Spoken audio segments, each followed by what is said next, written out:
po sila, 6 ng kapatid, ay bibigyan po ng Ateneo de Davao University po ng scholarship.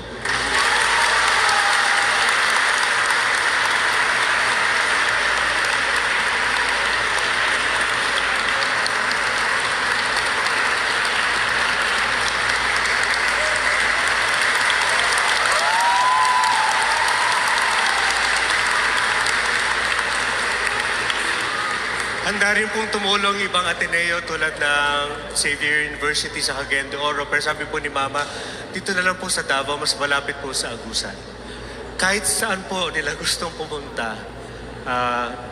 Kuya, di ba? Sabi ko sa iyo, kung gusto mo another course after criminology.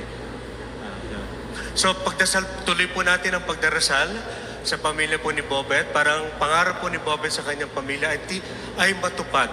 Kahit na po sobrang lungkot po natin, wala na po siya, pero bubuhayin po natin si Bobet sa pamamagitan ng pangarap niya sa kanyang mga pinamahal sa kanya.